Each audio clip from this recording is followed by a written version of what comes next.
What now? Please help me welcome Esther Hyneman. Well, thank you all for coming. I'm going to start on a light note because I cannot resist telling you about my travels in the last several days. I left Kabul, Afghanistan on Saturday at noon and flew via Turkish Airlines first to Istanbul and then to New York City, arriving there late on Saturday night. I went to a friend's house in Brooklyn and spent the night, and on Sunday in the afternoon I took my luggage, which weighs 100 pounds, to Grand Central Station and took a train to the town I live in, which is called upstate New York, although it's not very upstate. It's about 70 miles out of New York City. And when I arrived, I began to sort of tune in to the approaching storm, which I didn't really know very much about. And I began to think about this storm, and I live on a mountain in the woods, and I was sort of worried about it. So on Monday, I decided I better get out of there because chances are trees would fall on the road, and I wouldn't be able to get out of there, and I wouldn't be able to get on the plane. So I left Monday afternoon and drove back to Brooklyn, actually making it. It was very lucky because about an hour after I arrived in Brooklyn, or maybe even less than an hour, they closed the tunnels and the bridges, and I wouldn't have been able to get to Brooklyn, which would have meant that I wouldn't be here now. And I stayed there Monday night, and yesterday was Tuesday, right? And in the thick of Wednesday. Yesterday was Wednesday. Yeah, in the thick of the storm, and LaGuardia Airport was closed. But I called Kennedy. I was leaving from Kennedy, and none of my friends who were coming into Kennedy could get in. But by some amazing, I don't want to call it a miracle, I was able to leave yesterday at 4 or 4:30 on a Delta Airlines plane, and I got to Detroit. And I got there an hour early, or an hour and a half early, and waited, and I waited for the gate to open and the plane, the boarding stuff to start, and they announced that the plane had been switched to a much smaller plane, and some people wouldn't be able to get on the plane. And guess who couldn't get on the plane? Because their procedure was if the smaller plane didn't have your seat number, you couldn't get on the plane. So I was bumped from the plane, and it's just so ridiculous that I got safely from Kabul to New York in the storm. I got on the plane, I got to Detroit, and then I was bumped from that plane. So I arrived here this morning. That's my crazy story. Anyway, let me tell you a little bit about who I am. And you will see, maybe you won't see, I better tell you to start with. My talk here today may seem a little bit disorganized, but actually the organization is very important, and it's leading to a point that I want to make, and I'll explain that a little later in the talk. So first, I want to tell you who I am, because whenever I give these talks, people want to know how I got involved in Afghanistan. I'm a retired academic. I taught literature and women's studies and gender studies in Brooklyn, and I retired in 2001, 11 days or 10 days before 9/11, at the end of August. And I live in Greenwich Village. This is a different place from the house I described on the mountain in the country. And within really walking distance from the World Trade Center.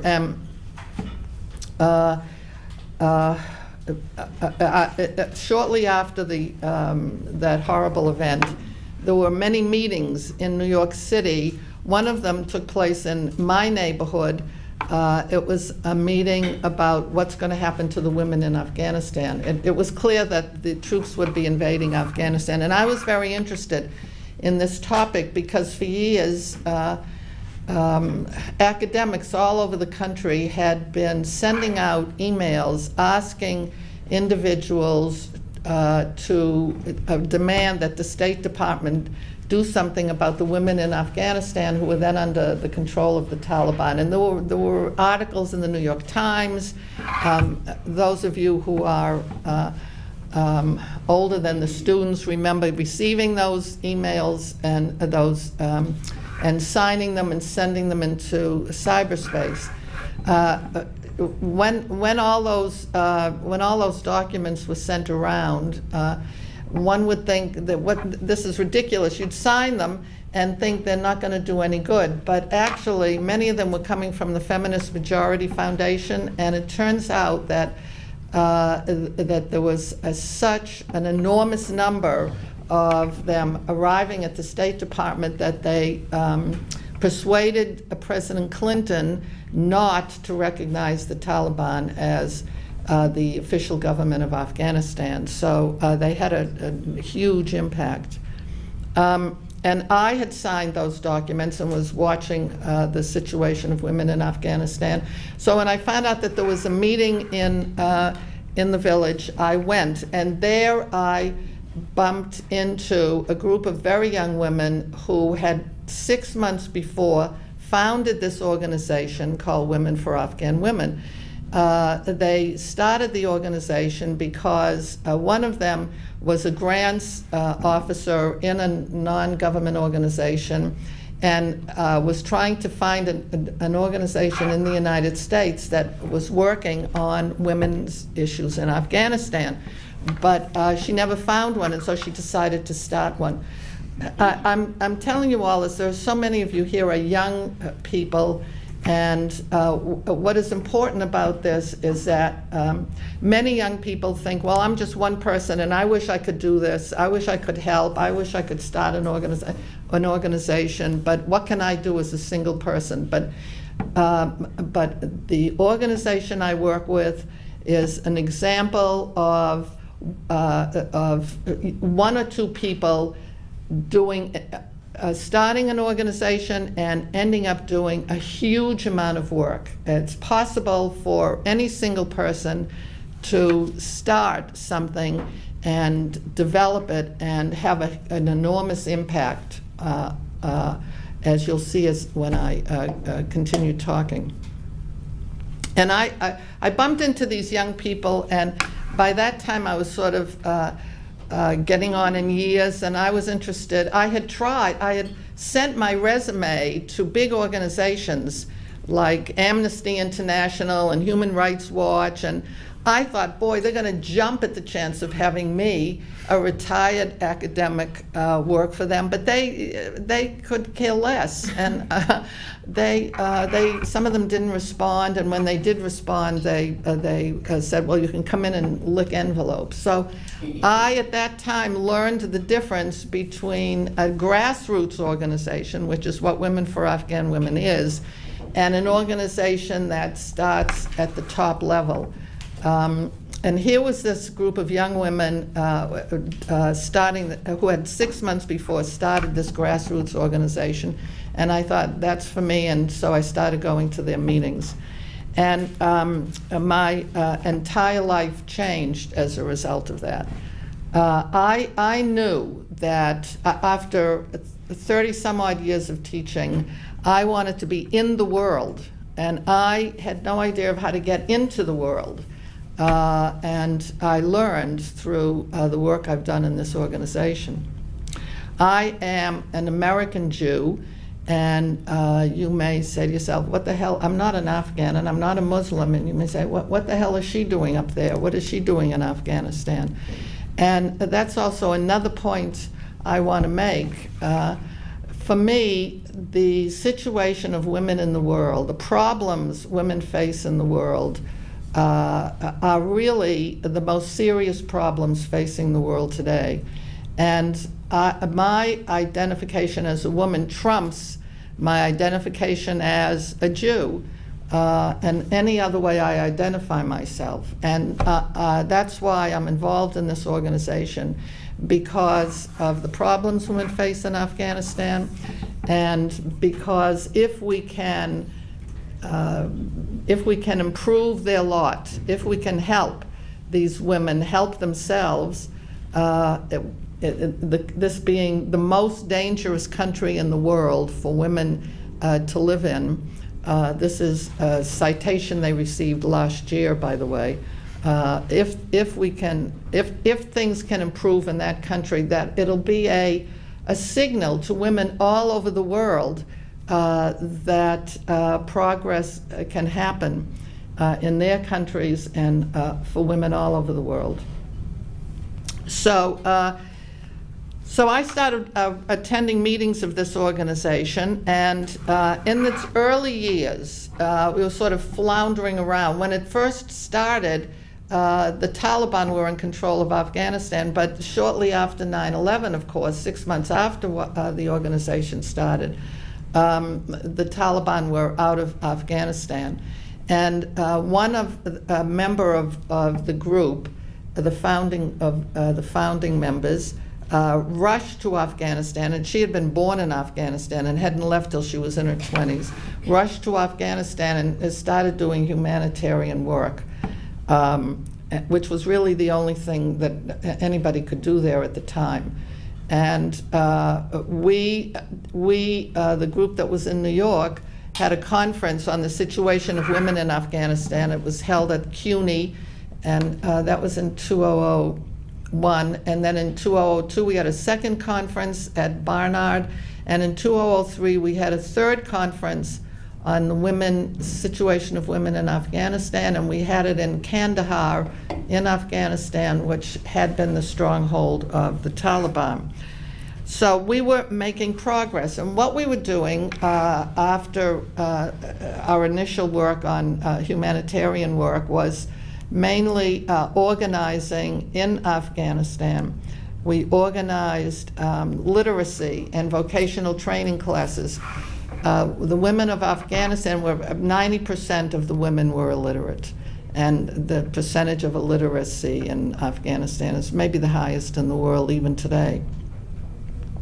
So we were holding literacy classes in villages around Kabul and in other provinces in the country, and vocational training classes and classes on Islam, what is really in Islam about women. And finally, we began to raise money. We began to become more successful learning how to raise money. We were all novices at this.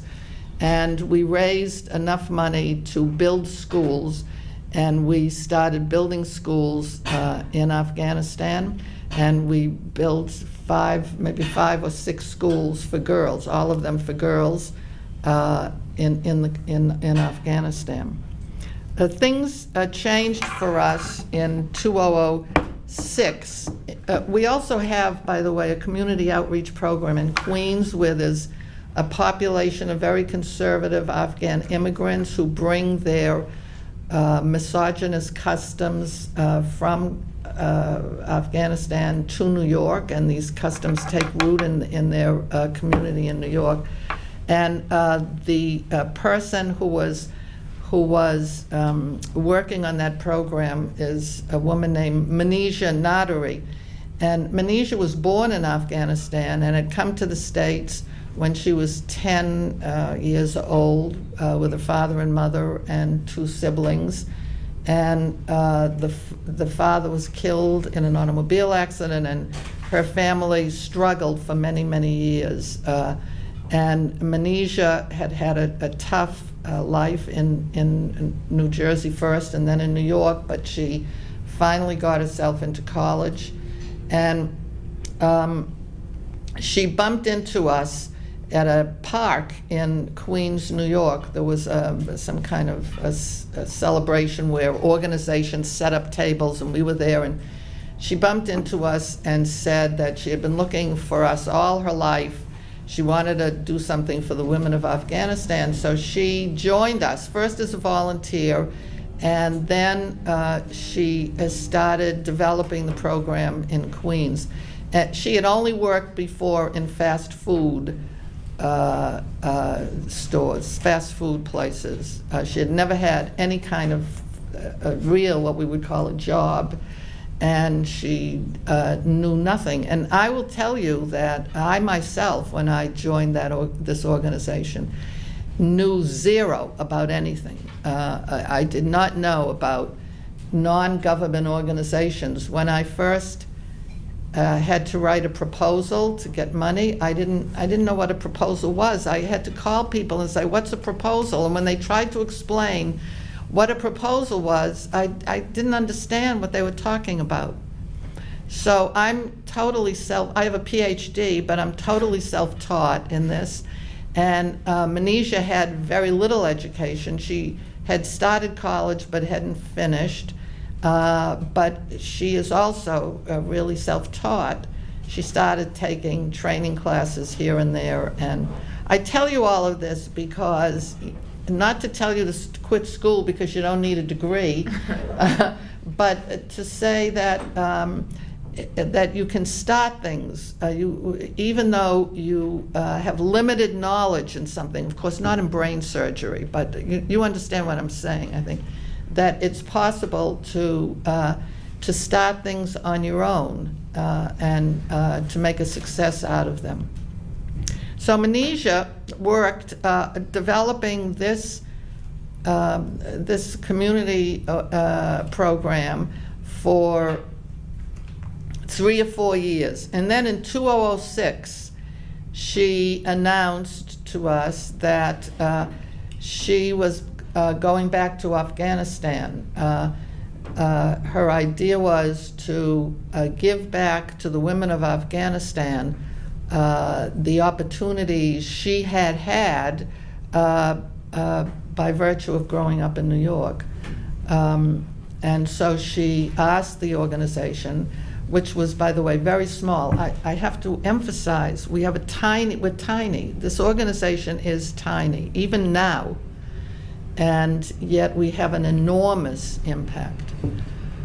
So she said to the group, you can support me or not, but if you don't, I'm going anyway. So of course we supported her, and she had managed to raise $40,000 to support herself for 4 or 5 months in Afghanistan, during which time she wanted to do a feasibility study on the situation of women in Afghanistan and what is needed there and how we could start working on some of these programs that she would suggest. So she, on August, like the beginning of August in 2006, off she went to Afghanistan, and she managed to get an office in the Ministry of Women's Affairs and started speaking to people, women, in different positions in Afghanistan, and started emailing us ideas about what we should be doing there. And her ideas evolved over the 4 months. And she finally came up with this idea of opening something called the Family Guidance Center. And I was going over in November to help her start this. And we had really no money. Here's where the fate stepped in and helped us. But at that point, when I made my plane reservations to go to Afghanistan, we had absolutely no money left. She had about $20,000. But what happened was that somebody in the organization, that same Afghan woman who rushed to Afghanistan as soon as the Taliban were out in 2002, had managed to get through somebody, she managed to get in to see Doris Buffett. Doris Buffett is Warren's sister, and she went to see Doris, and she wanted Doris to give her money to help women in Afghanistan who were setting themselves on fire. I don't know if you know about this situation, but there was a kind of I don't know what the word would be.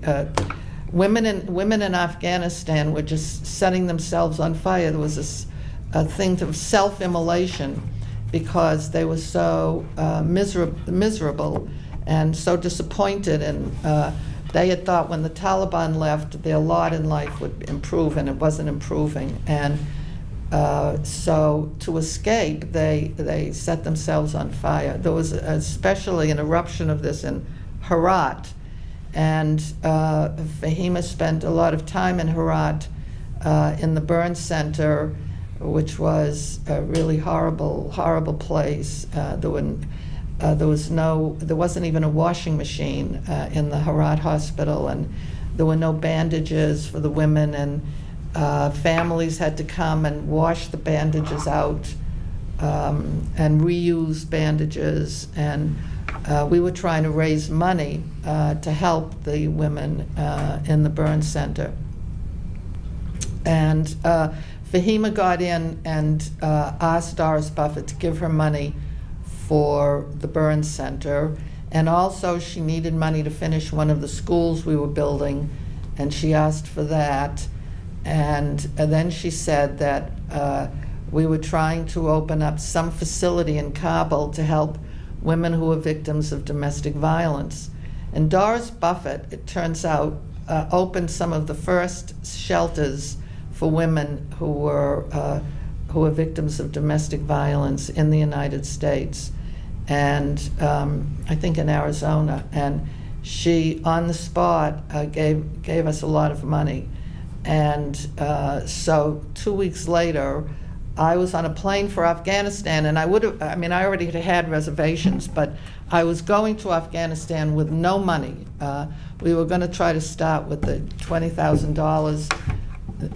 Manisha had left, but I was on the plane, and I had $100,000 from Doris Buffett. So that was really got us going fast. We'd still be where we are today, but we were really helped along. And when I arrived, Manisha met me at the airport, and we went immediately to a building she had found in Kabul to rent for this project. And this is how the major work we do now got started. And so I want to stop there just and move on to a slightly different topic. The facility we opened then, when I arrived, is called, it still exists, it's called the Family Guidance Center, and it consists of a building that's open to the public,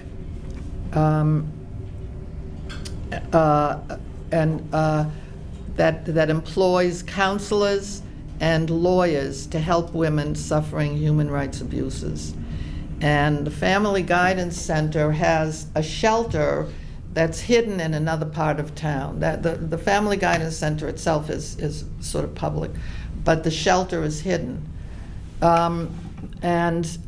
Since it opened, which was March of 2007. I arrived in November of 2006, and we were able to open this in March of 2007. We have helped many women, and I'm going to tell you about the women, some of the women we've helped.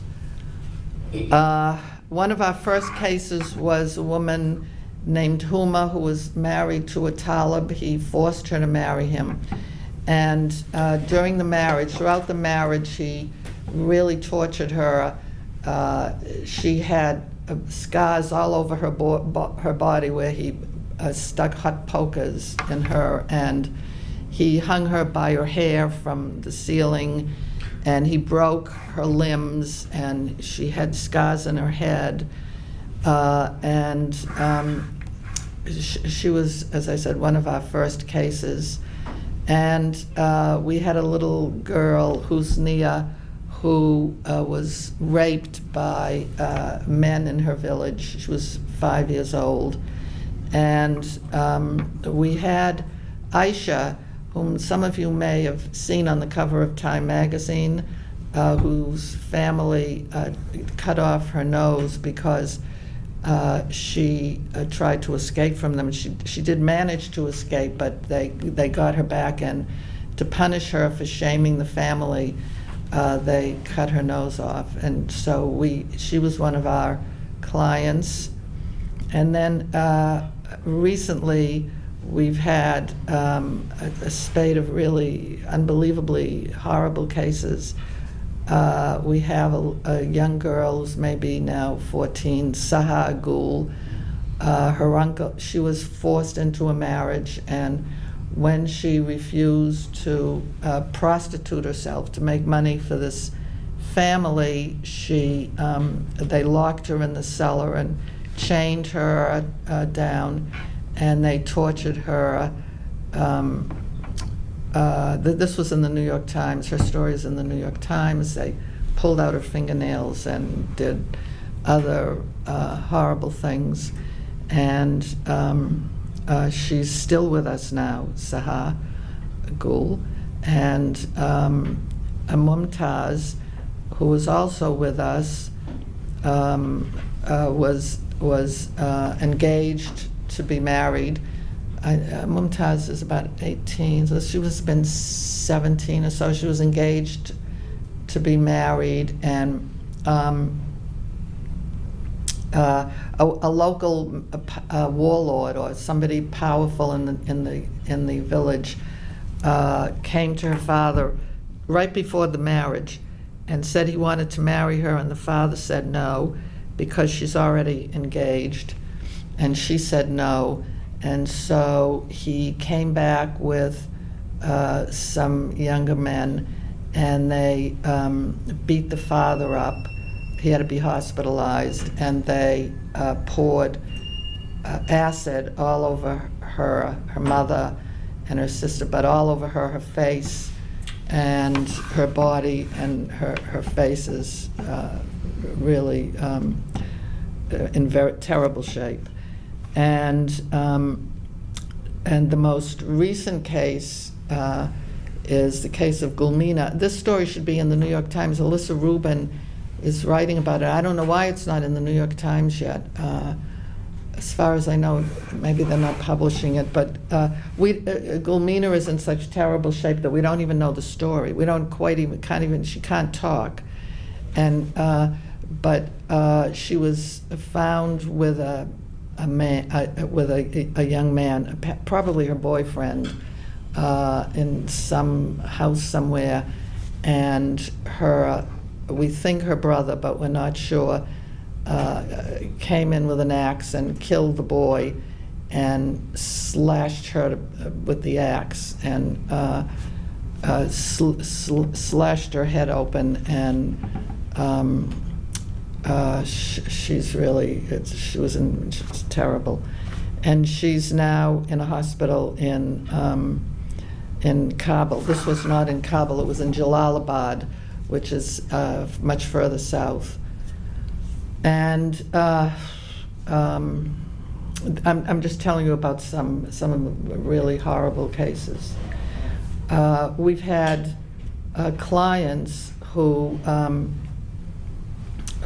have been forced into marriage. We've had hundreds upon hundreds of forced marriages, hundreds and hundreds of underage marriages, many women who have been trafficked, many women who have been tortured like these, many women who have been raped. Women are raped, and then they're accused of having engaged in consensual sex, and they're put in jail for 7 years. These are, I'm just telling you about some of the worst cases. There are exchange marriages and a tribal custom called BAD, B-A-A-D, in which somebody in one family offends, seriously offends somebody in another family, maybe kills somebody in another family or steals, and in order for the two families to become reconciled and the bad blood to be neutralized, the offending family has to give property to the family that has been offended. And the property is almost always a young girl or young girls 3 or 4 or 5 years old, just hand it over to the other family. And this custom, bad, is now illegal in Afghanistan, but it's really very widespread. So these are the problems of women that we deal with. And what are some of the major problems in the country now? One of them is that women do not have access to justice. They don't have access to justice because the courts are notoriously corrupt. Judges are very vulnerable, they're very susceptible to bribes. And we've had, I can't tell you how many cases of raped women being threatened with prison because the rapist has some powerful person who goes to the judge and either threatens the judge, they'll kill the judge, or or threaten or offers a bribe. And in the end, what happens is that the prison sentence, if there has been one, of the rapist is reduced to practically nothing, or maybe a year, and anyway, he can get out. Once he's in jail, he'll bribe his way out. And the victim, the woman, is sent to prison. So the prisons in Afghanistan are filled with women who are innocent of any criminal act. That's a big problem. Also, these crimes, as I said, take place virtually with impunity. 2 years ago, the Karzai promoted a law that was written by women activists in Afghanistan called the Law on the Elimination of Violence Against Women. And it's really a pretty strong law, which women activists, I mean, all of us were thrilled with, but it's not implemented. And I don't have the statistics right now, but there's a recent article by, I think, UNODC on the law of the elimination of violence against women, cites very telling statistics about the X number of cases over 4 years and how many of them actually ended up in courts. And most of them were criminal cases according to the law, the UW law, but they don't even get to the court. So that's a major problem. And another major problem is that girls don't have access to education in Afghanistan. The Afghanistan government has really, the Ministry of Education, made progress on opening schools for women in Afghanistan, girls for girls. And I think there are 3 or 4 million girls in school now, but there are millions who aren't in school. And they're not in school for many reasons. They're not in school because there aren't any schools. You know, there are cities in Afghanistan, but the majority of the population live in villages, and they're very remote, and there are no roads, and it's very dangerous for them little girls to walk to school. Some of them may live an hour or 2 away from the nearest school. And so that's a problem in developing a universal education for girls in Afghanistan, or even sometimes for boys. And then families are too poor to send girls to school. They need the girls to get jobs and work in the fields. And then the quality of teaching is so terrible that sometimes girls go to school and they get disgusted because the teachers aren't trained and the facilities are so horrible that they drop out. And you really can't trust the enrollment figures that are on the internet that the Ministry of Education puts in its website, because there may be X number, they may be right, that a certain number of girls are enrolled in schools, but they don't go to schools, they don't attend the schools, they've dropped out because of the conditions. So the problem in education is really difficult. And another problem is the fact that women can't live alone in Afghanistan. And so we have these cases of women who are stuck in shelters, our shelters, because there's no place for them to go. They can't go home because their families will kill them for running away. Their families will kill them for being in a shelter. So we can't send them home. And we don't really, we have a big problem there. So, so how am I doing with time? You're good. Maybe another 5 minutes or Okay, so. so let me tell you where we are now. This organization, Women for Afghan Women, I told you where we started in 2006-7, and now we have with the Family Guidance Center in the shelter, and now we have 8 family guidance centers and 8 shelters in Afghanistan, and there are other shelters in Afghanistan, maybe now 15 shelters for women, something like that, in Afghanistan. And we're expanding our shelters. And we only open shelters where the people want us to open shelters. See, I'm telling you all of this because the people in this country have been our country. Or if it's not your country, it's the United States, the people in the country where we're all seated now. And I think also in European countries, have been misled by the media about what's really going on in Afghanistan. And people say, we shouldn't be in Afghanistan because look what they do to women. It's so disgusting. Get out of there. The country is just corrupt. It's medieval, it's backward, it's the worst country in the world, or it's one of the lowest. It's on scales, it's always at the bottom. What are we doing there? Get out. But what I'm here to tell you is we have made progress in Afghanistan.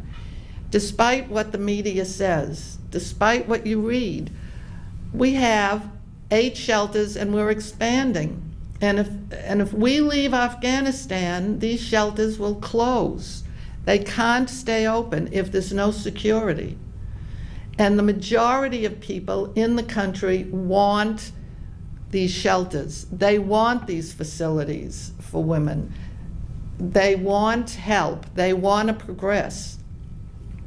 And there's a huge fear, terror of the troops leaving the country.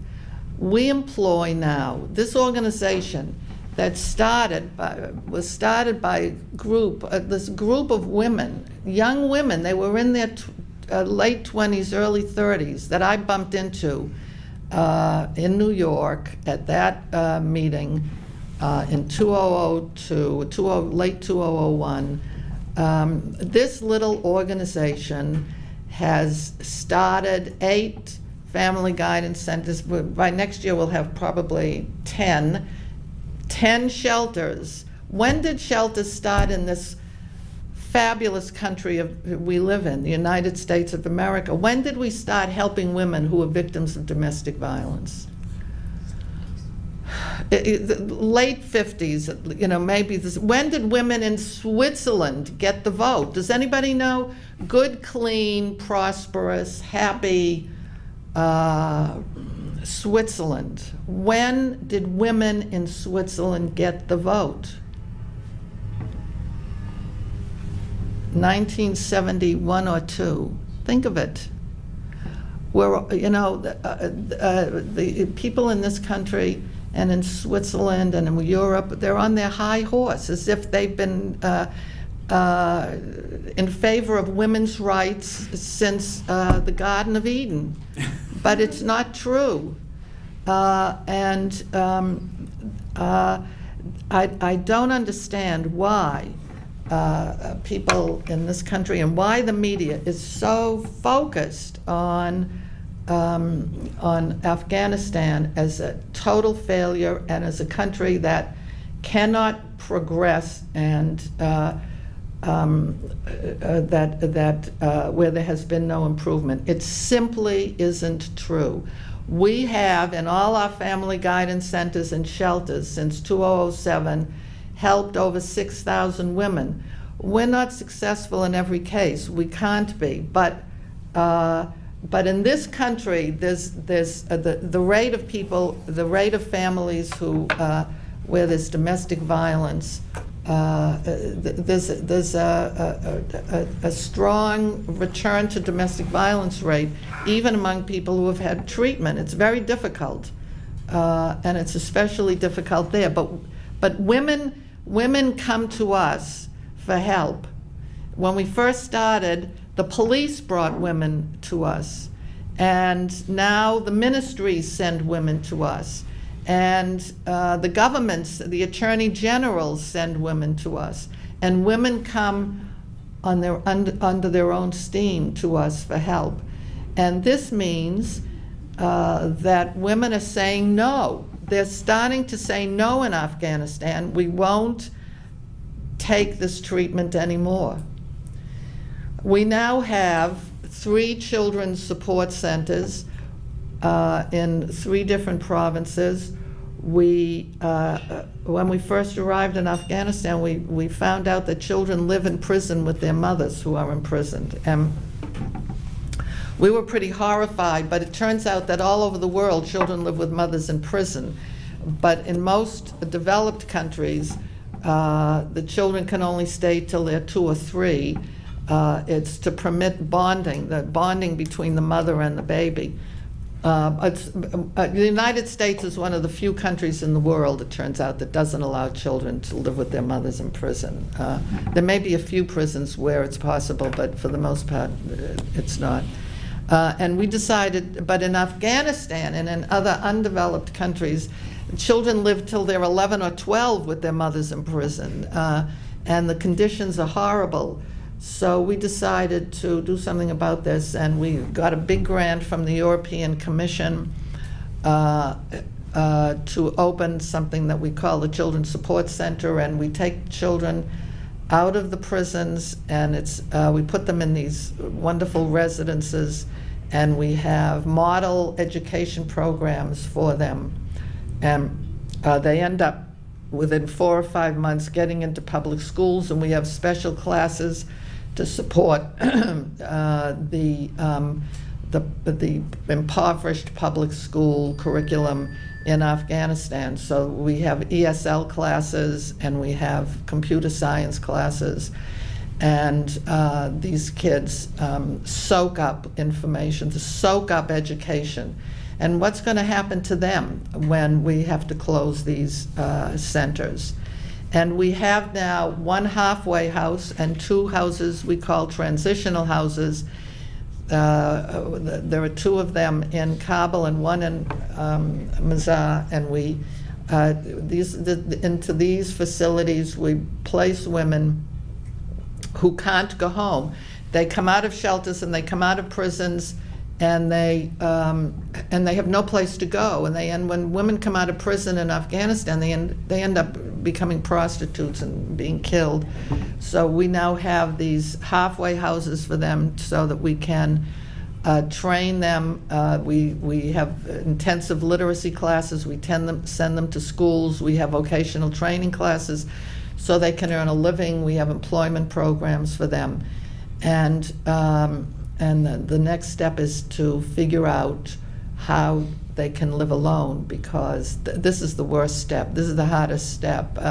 Just a few months ago, a bunch of 3 women who were living together, I forget where, but I think this was also in the Times, were one of them was murdered, the other 2 I think survived, but it was because they were living alone and they were accused of being prostitutes. So my point of this talk and other talks I give is to tell the American people that, as I've said, that there has been, in a short time, not, oh my God, we've been there 10 years, these people will never improve, this culture will never improve, but in a short time, a mere 10 years, there are shelters popping up for women all over the country. We employ 430 local Afghans. When I'm there, I'm the only non-Afghan in the organization there. And these are all local Afghans who are risking their lives for women's rights in Afghanistan. And if we're forced to close because of security, God knows what's going to happen to our employees and to the several hundred women who are in our shelters. They'll be, most of them, butchered.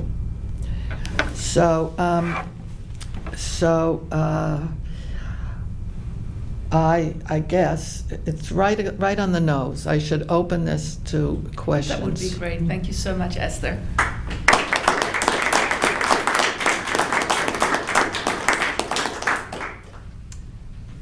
Yeah. Yeah. It sounds as though you're sort of assuming that if and when the Americans leave, the Taliban will take over. How realistic is that? Because presumably there's this 300,000 police, military, et cetera, presumably the Karzai government. Do you have no confidence that the Karzai government would take this seriously as some sort of thing they'd like to promote? It's like looking in a crystal ball. You don't know. We've been opposed to the troops leaving because we think that there's a strong chance that the first thing will happen is that there'll be a civil war in Afghanistan. And then we'll repeat. There'll be a repetition of what happened in the 1990s. There'll be a civil war, and then the Taliban will come in and take over. The Taliban are being promoted, as many of you may know, by Pakistan. They're coming over the border from Pakistan, and security has deteriorated already in the country, in Afghanistan. And areas that used to be safe, were always safe, where I've traveled myself, no longer secure, and I could not begin to go there. We have facilities, family guidance centers and shelters in Faryab, and and as a matter of fact, in Faryab, which is a province, we had to open 2 separate shelters because there was an area in the west where women were trying to get to us, and an area in the east where we had our family guidance center and shelter, but the roads in the middle were so dangerous because of Taliban infiltration that the women couldn't get to us, so we had to open a shelter in the west. We're on a hit list, and we have a shelter and a family guidance center in a northern province called Kunduz, which was once totally safe. I've been there myself. I can't go there again. We're on the Taliban hit list there, and we're really worried about our staff and about our clients in the shelter. So, look, I'm not a prophet. We're not prophets, but security is simply deteriorating, and we are very worried. And it's not only problems within the country, it's the desire of Pakistan to get control in Afghanistan. I have never wanted to be wrong so much in my life. I hope I'm wrong, but it doesn't look good. And the Afghan National Army is very questionable, its ability. And all of a sudden, I mean, if you look it up and if you look these questions up on the internet, you will find all of a sudden journalists all over the world are writing horror stories about what might happen when the U.S. troops pull out. And we started saying this 2 or 3, maybe 3 years ago, when everybody was saying the troops should leave Afghanistan. But now, all of a sudden, that there's a date that the troops should leave, they're going to leave Afghanistan in 2014, people are writing about the mayhem that may ensue there. And it's not only that all of this progress on women's rights has occurred in Afghanistan and just may come to an end. It's that, I lost my train of thought. What was I going to say? It's the possibility of a civil war. When we first arrived in Afghanistan in 2003, the country was in rubble. It looked like Dresden in the Second World War. Kabul was in rubble. And we didn't do it. The United States didn't do it. It's the Mujahideen fighting each other, and they're still in the country. Karzai is a very weak man. He has no power outside of Kabul or a couple of major cities, no power whatsoever. And so you can't really count on him to do very much. So it's a grim picture, and I'm personally very disappointed in Obama because he has not talked about the women of Afghanistan once or he did talk about them maybe briefly in a few sentences once in the last 3 years, which is really very sad to me. And when he talks about troops leaving, he does not discuss these problems. And if there is unrest in the region when the troops leave, which is a possibility. I don't even want to say it's likely, but it's a strong possibility. Western Europe, the area itself will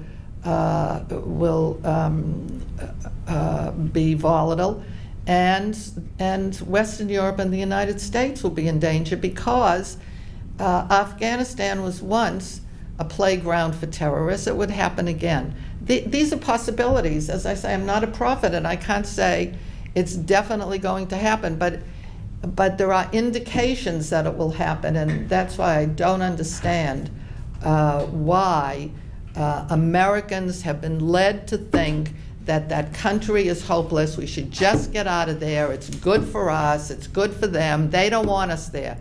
It's not true. None of this is true, and this is really shocking to me. You know, when I was young, I was involved in the protests against the Vietnam War, and I think about that a lot because very often there's a comparison made between our involvement in Vietnam and as if it's exactly the same. This is a duplicate of that, but I don't think it is. And what I find shocking is the absolute lack of information in this country about what we're doing there and why it's important for us to stay. If you look at publications on the internet and the comments that people make after stories like Aisha's and Gulmina, the woman whose head was almost chopped open,